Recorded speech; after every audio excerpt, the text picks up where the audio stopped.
Hey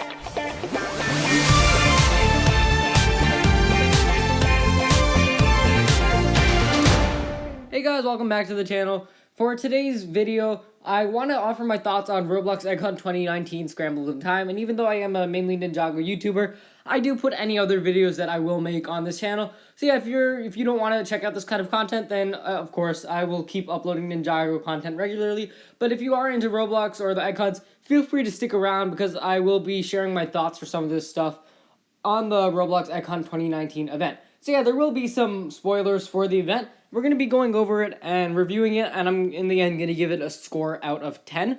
And we're going to be talking about, of course, the lobby and the storyline, the actual gameplay and tasks, including various games that were featured, and the actual designs of the eggs themselves.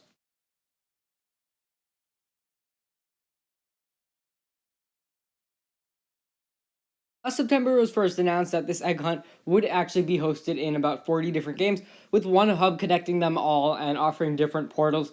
And in the end, I do think that this idea did work, and it certainly was, and I wasn't here for the 2015 egg hunt, but from what I've heard, it was pretty bad, and it was hosted in 3 games, and there was no connection besides that. But this hub was definitely the connection that a dev hunt really needed. And I do think that this was probably 2015 egg hunt done right. This storyline, this main hub, was the thing that really tied it together, and it wasn't just a normal event. It wasn't just a bunch of random games that are participating in this.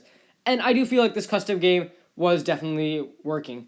Now, the other thing about this, and I really do actually like this custom game, it's built by the group Actually, and it looks very cool for the most part. I definitely like the spawning area as well as the actual map itself. You have this nice looking spaceship and a bunch of different temples and stuff. The event was sponsored by Avengers Endgame, which is a great sponsor, by the way, and I feel like the incorporation of the sponsor into this event was done in a pretty natural way.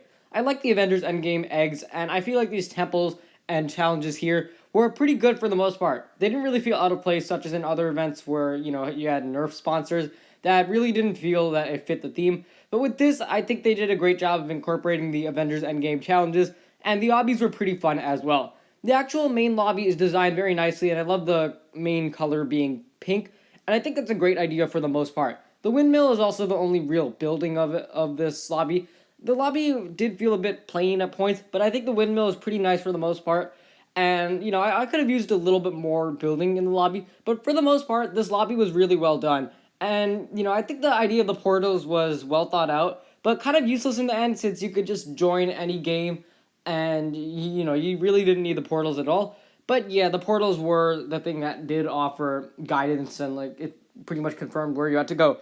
Now, as for the actual storyline of this event, it's pretty simple and probably not the best. Last year had a great storyline with the Raven actually turning into a big monster and the librarian turning into a worm and stuff like that. This year it's just very simple. There's some mysterious figure guy and another guy has scrambled the eggs across different timelines. I like the approach of timelines.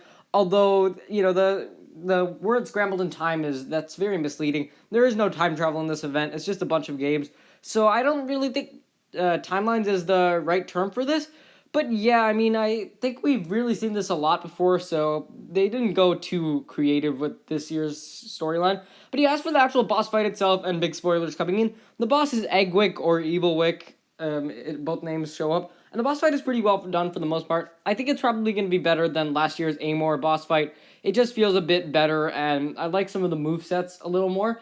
And the big plot twist at the end is that the mysterious figure is actually Eggwick in a different timeline. I feel like this plot twist was kind of supposed to, wow me, and I was supposed to be, all surprised and stuff. But to be honest, I didn't really feel that way. It just kind of felt like Lego Movie 2 ripped off.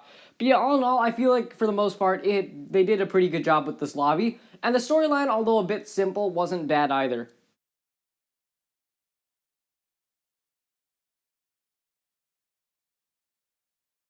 Now, besides the main lobby and the main hub and storyline and such, the main thing of this event was that there were 40 different games with all kinds of different quests and stuff. And this is probably where the most criticism in this video will come in. I feel like, for the most part, the game choice was well done. You had some popular games like, I don't know, the Roblox High Schools and the Epic Mini Games. And those were, typical event games. But you also had you had more iconic games such as the Innovation Labs. And I feel like the incorporation of games such as these and natural disaster survival was also well done too. I like that they didn't just stick to gigantic games either, but they actually incorporated some smaller games that I haven't really seen before, such as, of course, Robot 64. I thought this was such a great idea to include this game. I had never played it before, and for the most part, it was a pretty fun game, so I definitely like that they included it. And however, some of these games were probably not, they probably shouldn't have been included. I didn't really think they needed both Roblox high schools, but clearly there was probably some sort of competition between them or something of the sort. And also, the Fairy World game was, I don't know. I don't really think we needed a Fairy World kind of game. I also like the incorporation of the Titanic game. And we also had two kind of shooter games, those being Arsenal and Counterblocks. I do like Arsenal more as a game. It's just, more engaging, and it just feels better as a game. So yeah, there were some similarities with the games. I thought another big problem with this was reused content from past events and just kind of passing it off as new content. The biggest culprits for this, of course, are going to be Speedrun 4 and Gravity Shift. Speedrun 4 reused a map from, I think it was the Kids' Choice Award event, but I'm not entirely sure which one, but they definitely did reuse a map from a past event.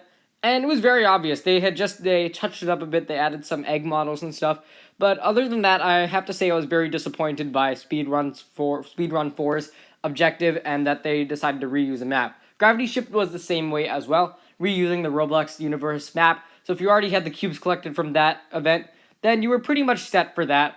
So yeah, but I think it was also nice that some games included a lot of new content as well, such as, of course, Egg Hunt 2018, which included a very simple and pretty plain but also nice map as well. The desert map that Egg Hunt 2018 was kind of missing, which is, of course, going to be called the Mirage and is housed to the Egg of Origin. I felt like this was, for the most part, pretty good, and I definitely would give kudos to the developers of Egg Hunt 2018 for actually putting effort in. Egg Hunt, or not Egg Hunt, but Epic Minigames also had a pretty cool minigame that they added, the Easter Ice Thaw, so I thought that was pretty good for the most part too, and it was definitely a fun minigame to play. However, the biggest problem with the gameplay and the tasks section is actually going to come in with the tasks, and some of these, just win to get the egg games. Of course, one of the biggest culprits of this is Epic Minigames, now since they have actually nerfed it and made it a lot easier to get the egg, but in the past there was only one ice block, which placed a lot of competition on that, making it very hard to get it without, of course, getting a VIP server. In addition to that, the minigame wouldn't be selected too commonly either, so that certainly didn't help either, and that definitely was a big problem. Since then, of course, they have made it easier, but it was harder to begin with. And then we also have Dance Your Blocks Off, which was just a pretty bad idea to put this game in the event. You pretty much have to win a game in order to secure yourself the egg, and that is what I think is really the flaw with this. The rounds take a really long time, and I just think that was a terrible idea to actually have it so that you would win a game. We also had some really easy eggs on the other extreme, such as the one from Design It, which was just really easy. You had the McEgger, which was also a freebie egg pretty much, and the Egg of Gravity, which was also pretty easy if you had already collected the cubes, which I had. So yeah, those were all pretty easy for the most part. Now, as for the actual power egg in the game, in the actual Egg Hunt 2019 game, those are pretty cool. I really liked the puzzles for those eggs. They were definitely very creative and well done for the most part. I want to particularly shout out the objectives from Natural Disaster Survival. I quite like the idea of the rocket. And also Arsenal, that was just hilarious. You have to kill these chickens to get an egg and fight a chicken boss. And that was just hilarious. The egg off objective in the game Grudge was also pretty good for the most part. And it was a nice little challenge as well, without being overly difficult. Overall, the game selecting were good, but some tasks pretty bad.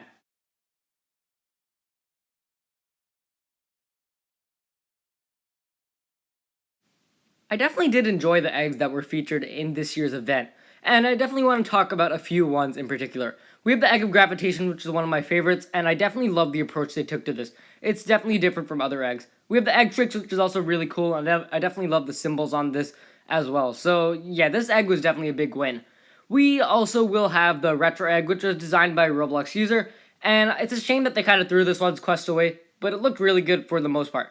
The Video Star Egg I'm definitely very fond of as well, and I like the design for it, so that's pretty cool. I like the Neighbor Egg too, but it's definitely not one of my favorites, but it's pretty good. And of course, this Legendary Thanos Egg. The Avengers Eggs look pretty good for the most part. We also have Egg Off, which is my favorite egg in the event. It's just so funny looking, and I love the two-face idea. I like the Eggle Scut as well. The badges are pretty nice.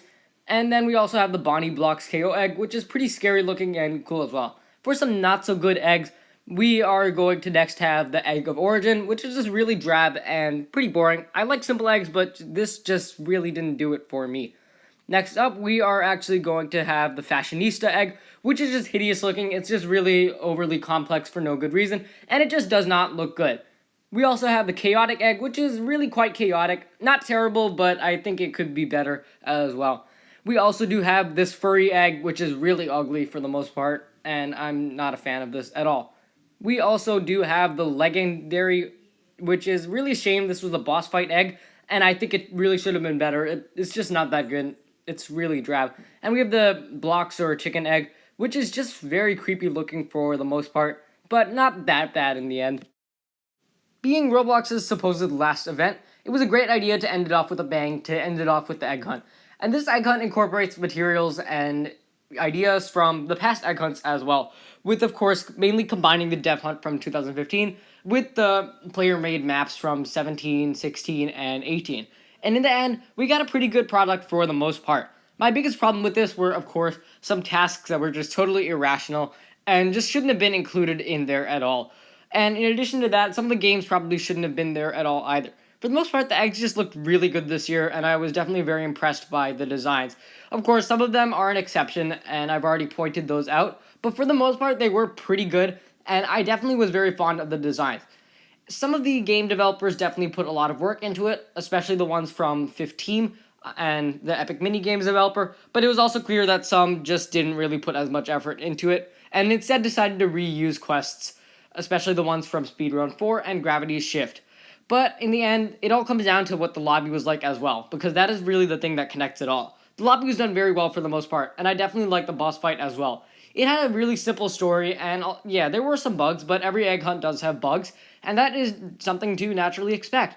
And in the end, I'm probably going to have to give this event a 7.5 out of 10, or a 75%. It is definitely better than the 2015 Dev Hunt, or at least from what I've seen of it, or heard of it, but I don't think it's as good as 17 and 18, and I have played through those egg hunts as well. For those reasons, it's definitely going to be better than the actual Egg Hunt 2015 concept, but I don't think in execution it was as good as 18 and 17. Although, it was definitely a great way to end off events. Thank you guys for watching this video. If you enjoyed, be sure to leave a like, subscribe, share with everyone you know, and of course, Ninjago uploads will continue throughout the rest of the week. Thanks for watching, and I will see you next time.